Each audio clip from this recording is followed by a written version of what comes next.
Parece mentira que hoy en día la mayor excusa que tienen las personas que no creen en Dios para no creer en Dios, para no venir a Cristo para salvación, tiene que ver con nosotros los cristianos. Muchas veces la excusa que tienen para no creer en Cristo es que dicen, no, los cristianos no practican lo que predican, no viven aquello que dicen que creen. O a lo mejor más criollo, ¿para qué yo quiero ser cristiano como ese cristiano? Yo mejor me quedo como estoy mejor. O yo tengo un vecino que es cristiano, pero ay Dios mío, el chisme, la gritadera, la violencia. No, ese Dios en el que cree esa persona debe ser mentira, porque no la ha transformado, no la ha cambiado, no ha hecho nada en su vida. Esas son quizás las principales cosas que podemos escuchar de gente justificándose porque no tiene fe en Dios. Hay una pregunta que durante mucho tiempo ha dado vueltas en las esferas cristianas. ¿Qué haría Jesús cuando algún personaje se encontraba con alguna decisión moral, alguna situación difícil? El predicador Charles Sheldon empezó a incluir esa pregunta, la hacía sonar. ¿Qué haría Jesús en este caso? En medio de sus mensajes y predicaciones, las historias que él contaba, las ilustraciones que hacía, él hacía esa pregunta y trataba de responderla. Sus mensajes empezaron a ser muy atractivos a la gente y la gente empezó a ir a la congregación de Kansas, que era donde él era ministro. Y tuvieron tal éxito su serie de mensajes, su serie de sermones, que en primer lugar los publicó en una revista y luego escribió un libro que se llama En sus pisadas, ¿qué haría Jesús? Eso era por allá, por el 1886. Casi un siglo después, otra hermanita llamada Janie Ticklenberg leyó el libro de este hermano. Oye, y le gustó la pregunta, le llamó la atención esa paradójica simplicidad que había en esa pregunta, 3 palabritas, ¿qué haría Jesús? Y empezó a usar esa pregunta en sus clases de escuela dominical, allí en la iglesia donde ella servía. Un día decidió hacer unas pulseras que tenían la pregunta era muy larga en inglés, así que solamente le puso las iniciales, WWJD, ¿qué haría Jesús? Hizo 300 pulseras y se le agotaron tan rápido que se dio cuenta que no las podía hacer ella misma y le encargó a una manufacturera que se las fabricara, que se las hiciera. Cuando esta manufacturera, que se llamaba Leco, vio que aquellas pulseras prácticamente se desaparecían en lo que salían de la fábrica, o sea, todo el mundo quería una, vio la oportunidad de negocio y las empezó a fabricar por cuenta propia y a venderlas. Pronto muchas compañías se copiaron del Eco y empezaron a hacer lo mismo, porque la pulserita no estaba registrada. Todo el mundo podía hacerla y todo el mundo podía venderla. Y no sé si ustedes recordarán eso, pero en la década de los 90, todo el mundo tenía esa pulsera. Cristianos, no cristianos, quien fuera tenía esa pulsera. Y yo me pregunto si todas las personas que la tenían en la muñeca entendían el mensaje de esa pregunta. ¿Entendían lo que llevaban ahí guindando?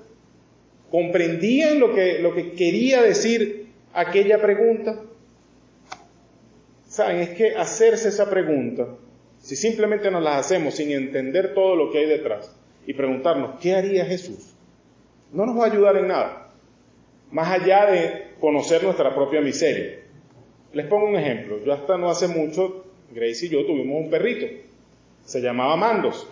Él murió hace como un año. Se enfermó y se murió. Pero es como pensar que Mandos un día me viera bajar la escalera y me viera, oye, mira, que me dirigí a la nevera y saqué entonces de repente unas cuantas cosas y me fui para la cocina y el perro viéndome y yo en la cabeza del perro, mira, está mezclando todo lo que sacó y de repente al ratico me ve que me siento en la mesa con una tremenda arepa de carne mechada con queso amarillo. Oye, me vio hacer eso, chévere. Al siguiente día, más o menos a la misma hora, al perrito le pega el hambre. Imagínense que el perro se pregunta qué haría Reinaldo. bueno, yo me acuerdo que él abrió aquella caja plateada y sacó unas cosas de ahí. Y después se fue para aquella caja blanca de donde sale candela y allí mezcló las cosas. Y después se sentó con su tremenda arepa en la mesa. Yo voy a hacer lo mismo. Pero cuando llegó a la nevera, ahí se acabó el sueño del perrito. Porque resulta que no se podía parar para alcanzar la manilla, ni si se hubiera parado lo hubiera podido agarrar, ni hubiera podido hacer todo lo que tenía que hacer para hacerse la arepa. Y seamos claros, ni siquiera podía pensar todo lo que yo acabo de decir. ¿Saben cuál era el problema del perro? ¿Qué es un perro? Siempre va a ser un perro y no hay manera de que se pueda convertir en Reinaldo. Y es el mismo problema que tenemos nosotros cuando nos preguntamos, ¿qué haría Jesús? Somos hombres, somos seres humanos. Siempre vamos a ser seres humanos, con naturalezas humanas corrompidas por el pecado. Y no podemos hacer nada por nosotros mismos para ser semejantes a Cristo. Hacerse esa pregunta solo nos va a dejar con la realidad de nuestra miseria. Y vemos por allí muchos creyentes, muchos cristianos hundidos en una vida mediocre, hundidos quizá en la autojustificación, diciendo, bueno, pero es que yo siempre he sido así, pero bueno, así me criaron. Pero bueno, donde yo crecí, las cosas eran así. Y allí están, sin avanzar, sin crecer, desanimados, porque a lo mejor sienten, es que no puedo. Y yo me tengo que preguntar, porque si uno lee la Biblia, uno se da cuenta que el Señor nos llama a ser semejantes a Cristo. Me pregunto, ¿será que Dios se equivocó y nos está pidiendo algo que nosotros no podemos hacer?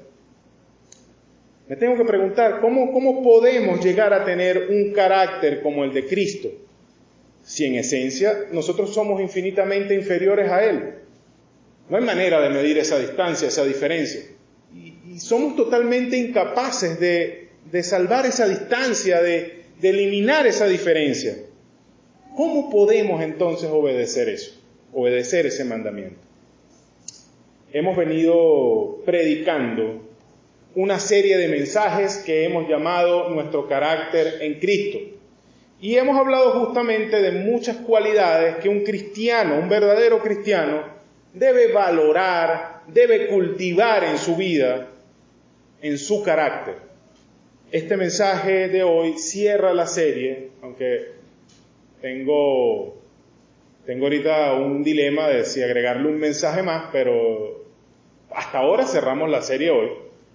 Y lo he titulado, ¿Cómo hacer lo que haría Jesús? ¿Cómo hacer lo que haría Jesús? Y vamos a estar en Efesios capítulo 5, verso 18. Dice la palabra del Señor en este pasaje, no os embriaguéis con vino, en lo cual hay disolución. Antes bien, sed llenos del Espíritu. No os embriaguéis con vino, en lo cual hay disolución. Antes bien, sed llenos del Espíritu.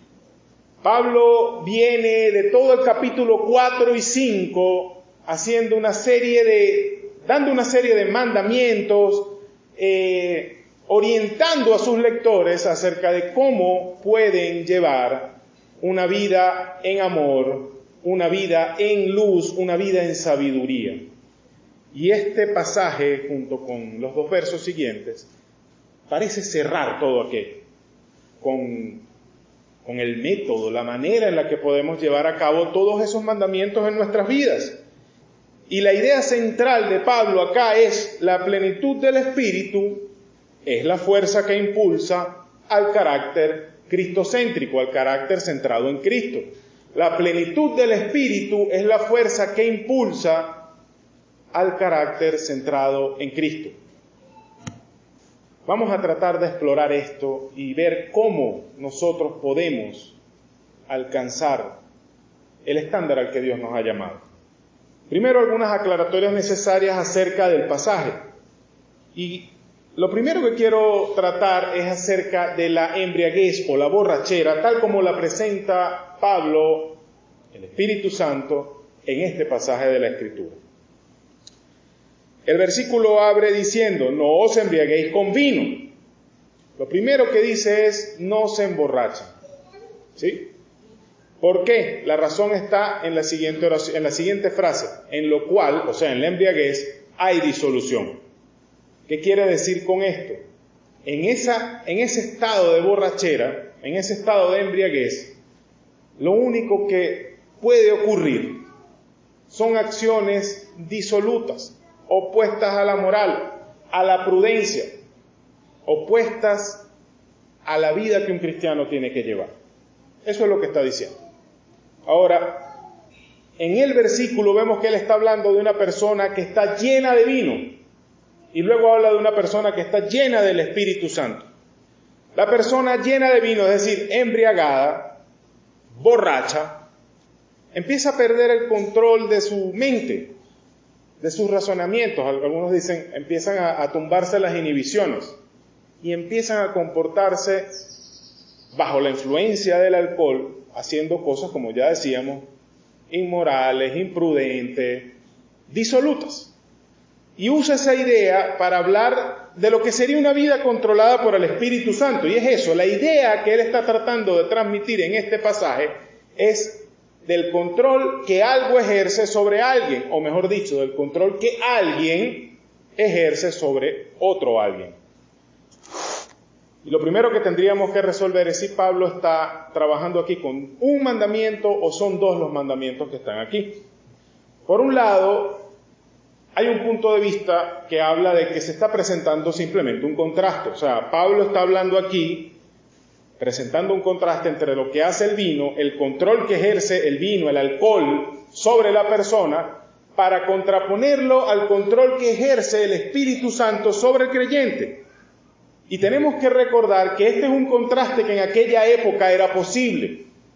En 1 Corintios 11, Pablo habla acerca de las cenas, las comidas que se tenían en la iglesia de Corinto, al momento de celebrar la cena del Señor. Y está hablando de gente que no solamente, por un lado dice que llevaban su comida y no se esperaban unos a los otros, o sea, un compañerismo donde no había compañerismo. Porque algunos llegaban más tarde o no podían llevar comida y unos estaban saciados y otros todavía con hambre. Y se avergonzaban quizá unos a otros en el apuro, en el atropello de querer satisfacerse. Pero no solo eso, sino que había excesos en el comer y en el beber. Pablo lo dice allí, en 1 Corintios 11. Así que en una iglesia, entonces podíamos ver personas que en un punto dado podían estar llenas de vino, y en otro momento, personas que podían estar bajo el control del Espíritu. Entonces Pablo estaba estableciendo ese contraste. No hagan eso. No se entreguen a la bebida, a la borrachera. Más bien, déjense llenar por el Espíritu. Así que este punto de vista es perfectamente posible. Otro punto de vista es que Pablo está presentando la verdad de la plenitud del Espíritu en la vida del creyente y aprovecha para tratar una cuestión que tenía presencia en la iglesia, la embriaguez, la borrachera. Pablo, este punto de vista lo que plantea es que Pablo está denunciando eso e introduciendo el mandamiento en contra de la borrachera. Y si vemos primero a los Corintios 11, ahí Pablo dice justamente que debían apartarse los hermanos de cualquiera que haciéndose llamar cristiano, entre otras cosas, fuera borracho. Personas que haciéndose llamar hermanos practicaran continuamente la borrachera, en palabras del propio Pablo, debían ser apartados de la comunión de la iglesia. Yo creo que ambos puntos de vista son aplicables acá.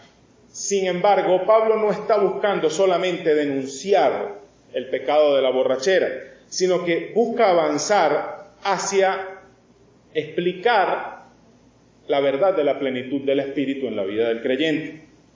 Él está tratando de establecer una comparación entre la disolución que lleva el exceso de alcohol, los vicios, la perversión, una vida disoluta característica de los hijos de las tinieblas. Y les dice, ustedes son hijos de Dios.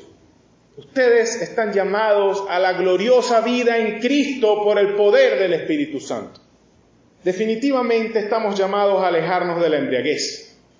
Si es necesario para nosotros alejarnos por completo del alcohol, Podemos creer que lo podemos controlar, podemos creer que podemos usarlo socialmente, pero el alcohol es un flagelo terrible que destruye familias, destruye hogares.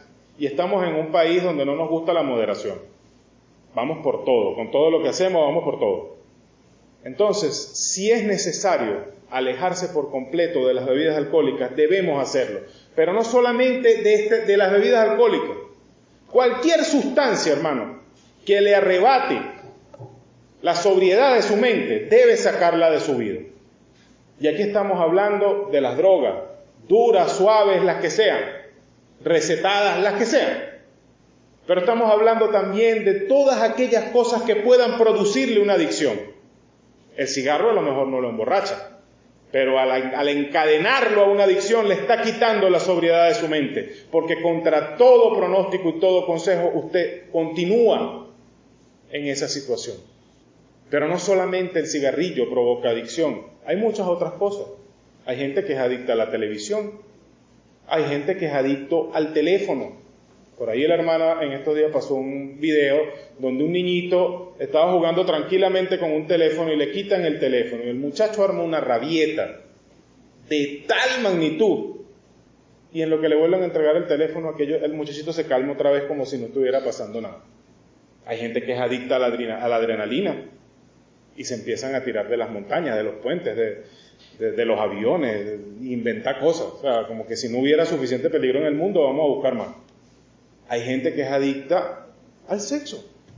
Hay muchas cosas que te pueden arrebatar la sobriedad de tu mente, el control pleno de tus capacidades mentales, tu poder de decisión, tu poder de autodeterminación, digamos, en cuanto a tu conducta, en cuanto a tu pensamiento.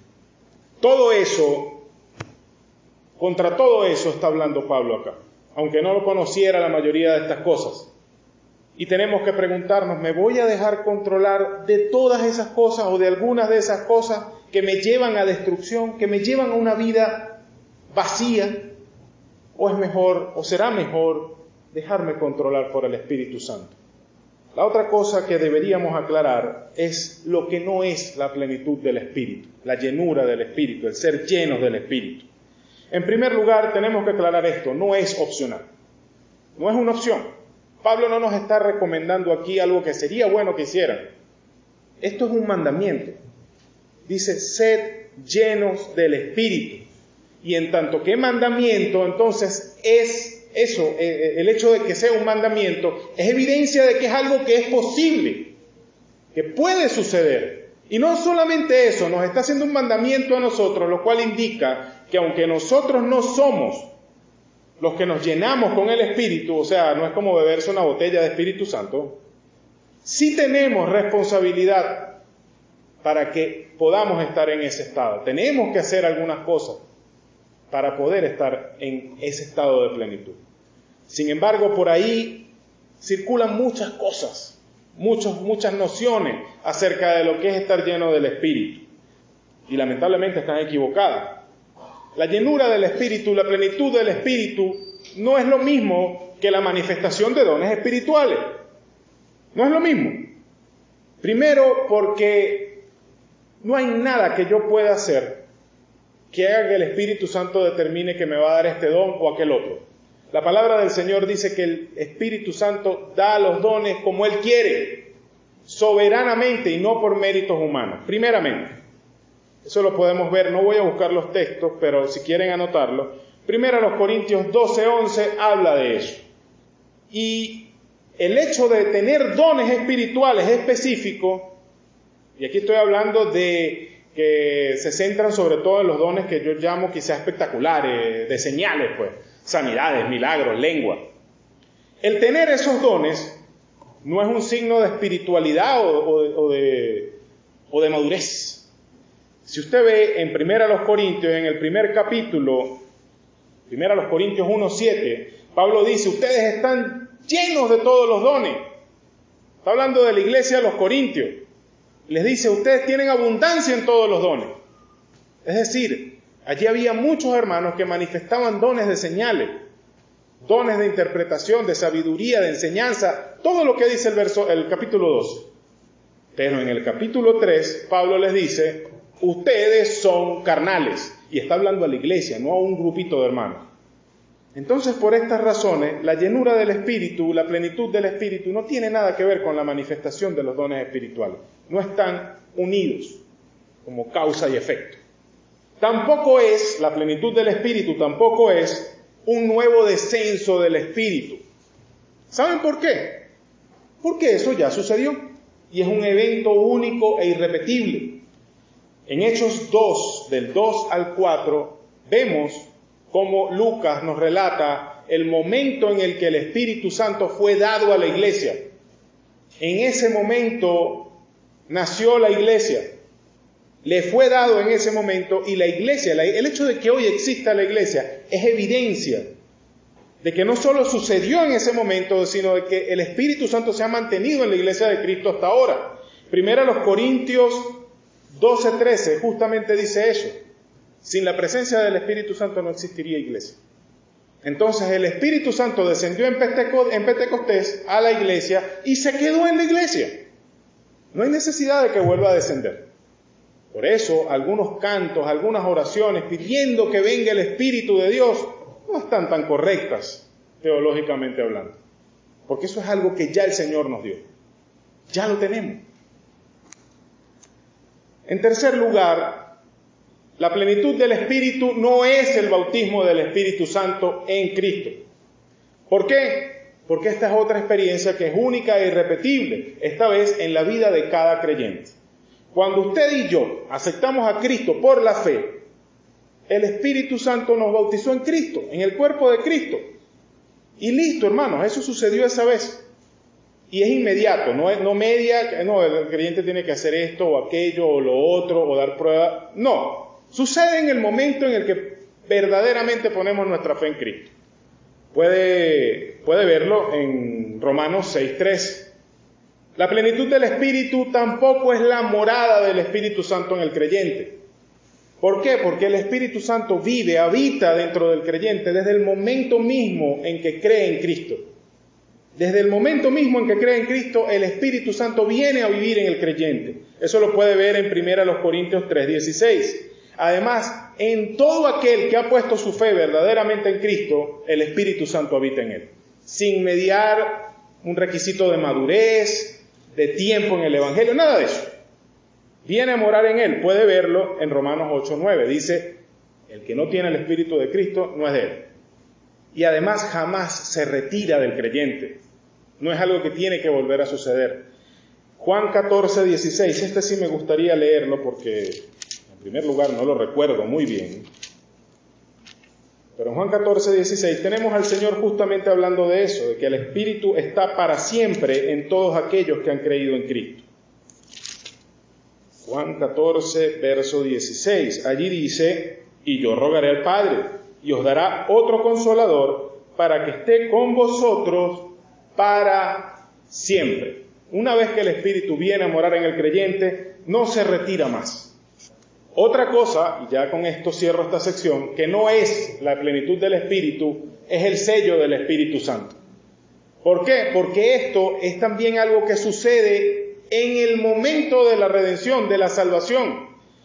En Efesios capítulo 1, verso 13, leemos que dice, en Él también vosotros, en Cristo también vosotros, habiendo oído la palabra de verdad, el evangelio de vuestra salvación, y habiendo creído en Él, fuisteis sellados con el Espíritu Santo de la promesa. Oír el evangelio, creer en el evangelio y el sello del Espíritu Santo, todo eso sucede en el mismo momento. Y es otra situación única e irrepetible en la vida del creyente. No debemos caer en mentiras, en engaños, en falsas enseñanzas respecto al Espíritu Santo. ¿Por qué? Porque nos alejan de las verdaderas promesas de Dios en Cristo. Él ha prometido que nos ha dado su Espíritu, ¿para qué? Para hacernos cada vez más semejantes a Cristo. ¿De qué manera? Produciendo su fruto en nosotros. Si nos dejamos desviar por engaños, por mentiras que hablan de la plenitud del Espíritu como si fueran alguna de estas cosas y otras, vamos a desgastar nuestra vida persiguiendo cosas que son falsas, buscando cosas a las que no vamos a llegar porque no son verdad, en lugar de dedicarnos y centrarnos a lo que realmente importa, a lo que realmente nos va a ayudar a tener una vida cristiana real. Habiendo hecho estas pequeñas aclaratorias, tenemos que hablar de la plenitud del Espíritu.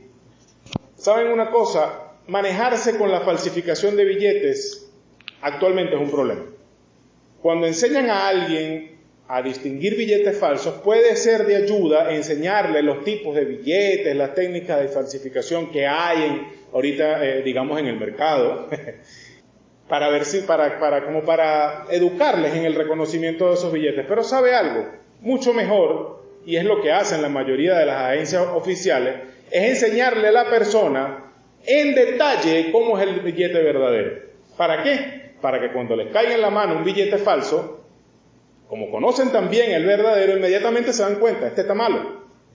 ¿Por qué eso? Porque billetes falsos y técnicas de falsificación se van inventando todos los días, nuevas, diferentes. Y sería complicadísimo mantenerse al día con eso. Lo mismo sucede con la verdad bíblica. Lo mejor es aprender la Biblia, estudiar la Biblia y aprenderla correctamente. Es mejor eso que pasar la vida estudiando los errores, las falsas doctrinas. ¿Por qué? Porque esas van a salir como hierba todos los días. Y van a haber cosas nuevas en ese aspecto todos los días. Pero si conocemos la verdad, podemos saber lo que es falso. Ahora, ¿qué es la plenitud del Espíritu? Es la acción del Espíritu Santo en la vida del creyente sin impedimento ni límites. Es el control total por parte del Espíritu Santo de la vida del creyente en todos sus aspectos. El Espíritu Santo toma posesión absoluta del creyente, lo guía conforme a su voluntad, produce su fruto sin ningún tipo de limitaciones y en todo ese proceso no le arrebata ni la capacidad de decisión ni el entendimiento al creyente.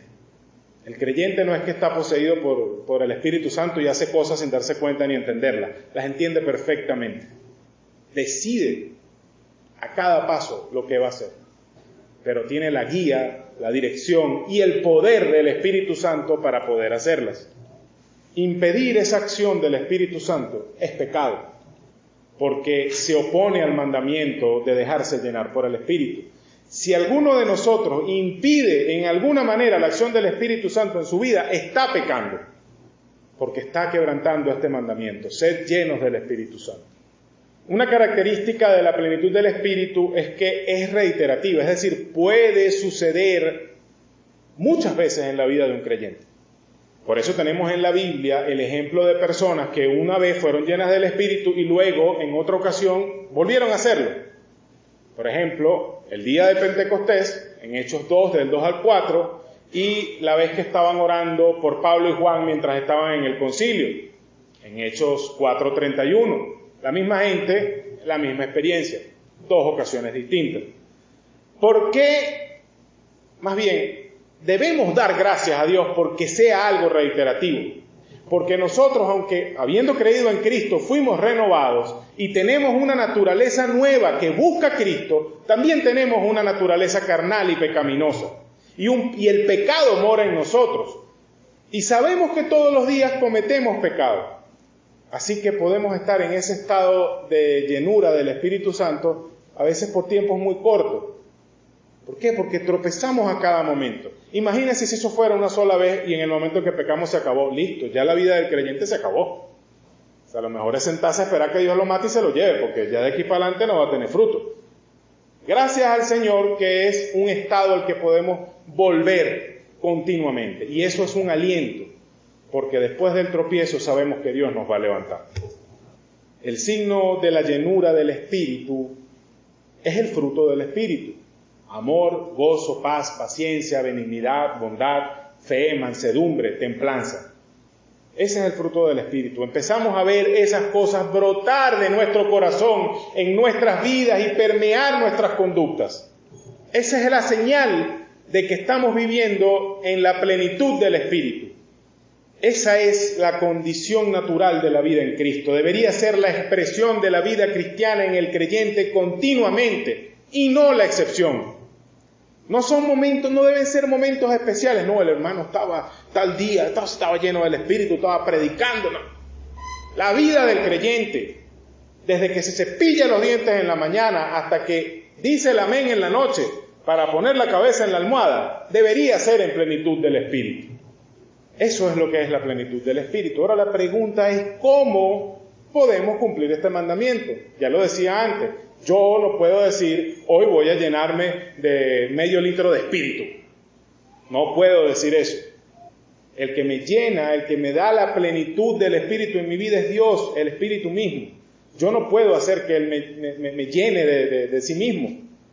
Sin embargo, también decíamos que tenemos una responsabilidad, porque lo que sí podemos hacer es impedirle llenarnos, impedirle al Espíritu que controle nuestras vidas.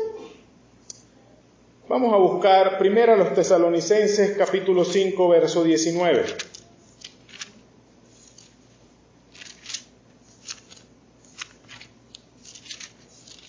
Primero a los Tesalonicenses 5:19. Dice la palabra del Señor, no apaguéis al Espíritu. La palabra apagar da la idea de un fuego al que se le restringe el aire. Usted ha visto cuando tiene una velita prendida, si alguna vez en la escuela le hicieron hacer el experimento y le pone un vaso encima, ¿qué pasa con la llama de la vela? Se apaga, ¿verdad? Porque le falta el aire, ya no tiene uno de los factores importantes para existir, para la combustión. Estamos ante la misma idea. Da la idea de extinguir un fuego, de apagar un fuego. Y lo que está diciéndole Pablo a los tesalonicenses allí es que no resistan al Espíritu. ¿Cómo lo apagamos? Cuando lo resistimos. Cuando, por su modo muy particular, el Espíritu nos está señalando situaciones de pecado, nos está diciendo, mira, esto lo tienes que cambiar, mira, esto no está bien, así como estás haciendo esto. Y nosotros preferimos cerrar nuestros oídos y nuestro corazón mientras justificamos cada una de esas cosas. Le estamos resistiendo. Cuando el Espíritu nos está llamando a la acción en ciertos aspectos de nuestra vida y nosotros simplemente, en vez de ir por la dirección que Él está marcando, vamos por la otra, le estamos resistiendo. Estamos siendo rebeldes, lo estamos apagando. Entonces Pablo dice, no apaguéis al Espíritu, y la idea es, deja de apagar el Espíritu Santo en ti. ¿Quieres ser lleno del Espíritu? Deja de apagar al Espíritu Santo que habita en ti. En Efesios 4:30 tenemos otra palabra acerca de esto. Efesios 4:30 dice, y no contristéis al Espíritu Santo de Dios. Pablo en el capítulo 4 viene dando mandamientos acerca de la ira, la mentira, el robo, muchas cosas bien puntuales acerca de vestirse del nuevo hombre. Y dice, no contristen al Espíritu Santo de Dios. A lo mejor podemos entender que el simple hecho de pecar contrista al Espíritu Santo de Dios. Pero lo que realmente lo contrista, lo entristece, lo llena de dolor, es que nosotros tropecemos con el pecado y nos quedemos con ese pecado sin confesar. Cuando el creyente tiene pecado conocido, es decir, sabe perfectamente que está en pecado y no lo confiesa y no se arrepiente, no cambia su dirección, el Espíritu Santo que mora en usted se entristece, está lleno de dolor. Podríamos decir quizá más poéticamente, llora por lo que usted está haciendo. Entonces Pablo está diciéndoles que no entristezcan al Espíritu, no lleven vidas que no sean consistentes con la santidad y la honestidad de la vida de Cristo. Y eso pasa por un reconocimiento, una confesión del pecado, un arrepentimiento, un cambio de mente, un cambio de actitud hacia el pecado en nuestra vida. Y por último encontramos en Gálatas capítulo 5, verso 16, donde el apóstol le dice a los Gálatas: digo pues, andad en el Espíritu y no satisfagáis los deseos de la carne. Andad en el Espíritu. Parece que esto es otro dilema a indagar y a descifrar. ¿Cómo le hacemos para andar en el Espíritu? Bueno, primero tenemos que entender que la carta a los Gálatas está hablando a un pecado particular que tenía la iglesia en Galacia. Habla muchos pecados, ciertamente, pero el principal al que está hablando es uno, y es el legalismo. Esta gente estaba dejando la realidad de la gracia de Dios para volver a los rudimentos de la ley, es decir, ganarme la salvación o ganarme el favor de Dios por medio de una conducta que se adhiera a una norma, a una ley, a una moral, a un código de conducta. En particular, la ley que los judíos le querían imponer. Los judíos le estaban diciendo a ellos: mira, Pablo te dijo que si tú creías en Cristo y ponías tu fe en Él, eras salvo, pero te falta una cosa, te tienes que circuncidar. Y muchos estaban cayendo en eso, en esa mentira. Entonces, en ese contexto, andar en el Espíritu es andar en dependencia absoluta de Dios, en fe y en obediencia. ¿Qué significa eso? No te enfrentes al pecado con trucos baratos de fuerza de voluntad, con listas de no puedo hacer esto, pero sí puedo hacer esto. No te enfrentes al pecado con eso solamente. Eso está bueno. Si te pone un límite en donde tú puedes estar seguro, está bueno. Pero eso no es lo que te va a ayudar a tener victoria sobre el pecado. El único que te puede dar victoria sobre el pecado es Dios, y ahí es donde entra la fe. Tienes que creer que cuando tú digas yo no voy a pecar, Dios te va a dar la fuerza y el poder para no hacerlo. Y en esa fe tú te vas a someter en obediencia a lo que Dios manda. Eso es andar en el Espíritu. Muchos ven en la segunda parte del versículo 16, del capítulo 5 de Gálatas, un contraste o dos mandamientos aparte, no sé cómo exponerlo, pero yo creo que son complementarios. Anda en el Espíritu y así evitarás satisfacer los deseos de la carne. Es la única manera en la que la podrás hacer, porque si no andas en el Espíritu, entonces vas a pasar la vida dándote golpes contra las paredes para evitar caer en la tentación y haciendo cosas a lo mejor extremas. Muchos a lo mejor terminan, los que andan en ese camino, los que andan conforme a la carne en ese sentido, botando los televisores, la radio, los teléfonos. No salen con nadie, no visitan a nadie, no hacen nada porque no, eso yo no puedo. Y al final en su corazón, que es lo que realmente importa, no hay transformación. Siguen amando el pecado. Entonces, Pablo nos está diciendo que si quieres ser lleno del Espíritu, debes andar en dependencia, en fe y en obediencia al Espíritu, a Dios.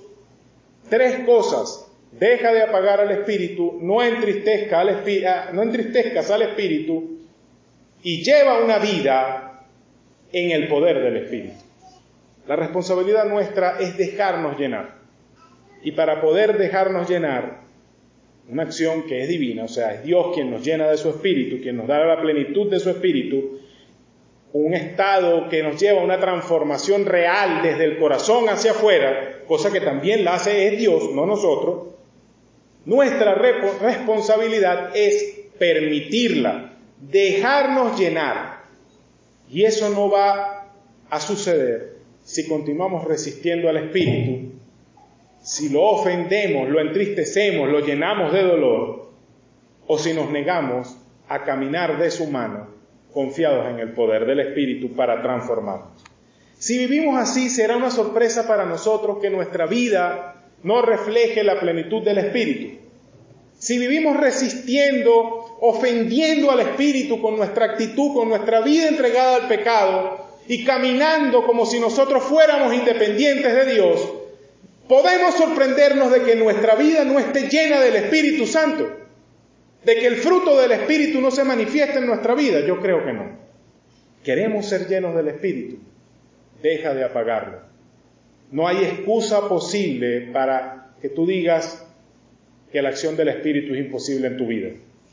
Es decir, cuando el Espíritu te está diciendo tienes que cambiar esto y tú pones excusas, no, lo que pasa es que yo soy así, toda la vida he sido así.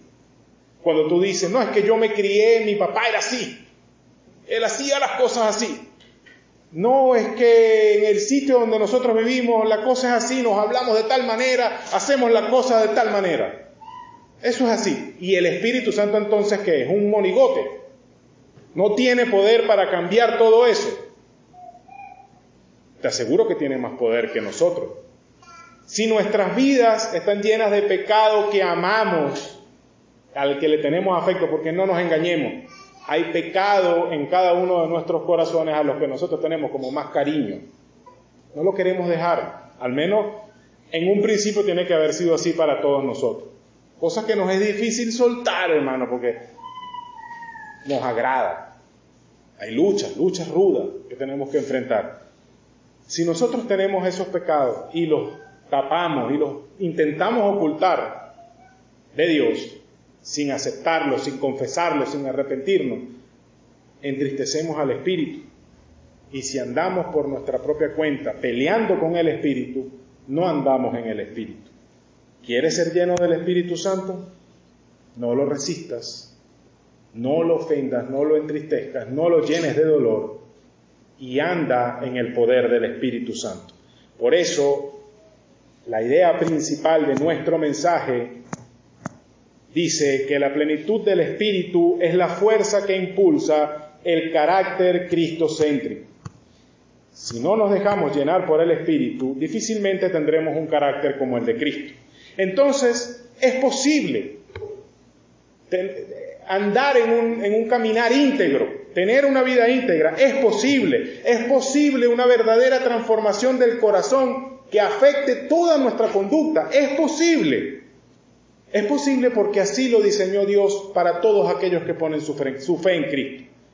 Es posible porque Él nos llamó a ser semejantes a su Hijo Jesucristo.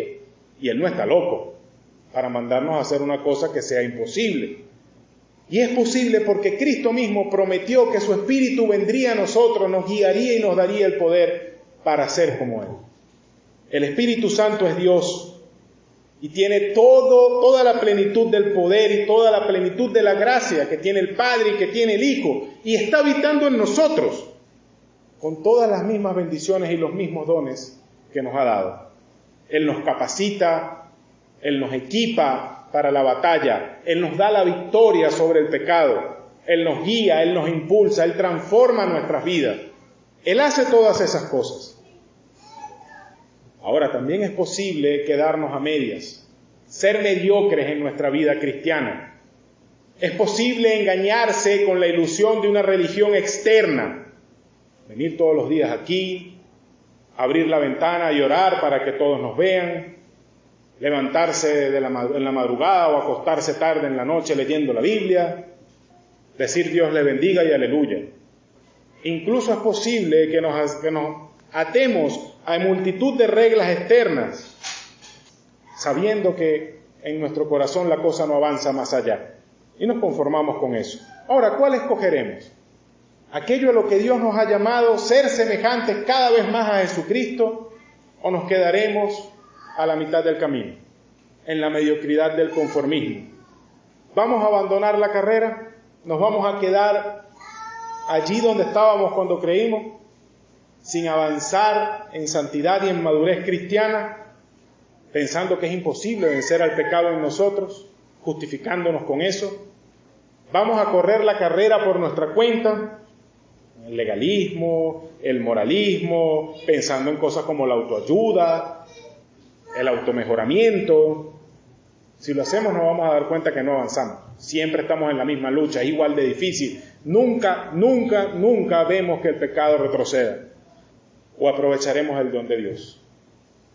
A través de la lectura de su palabra, de la oración, la comunión con los hermanos e incluso las circunstancias, el Espíritu Santo nos apunta a Cristo, nos guía sin una voz audible, pero plenamente revelada en la palabra de Dios, todos los caminos que tenemos que recorrer como cristianos.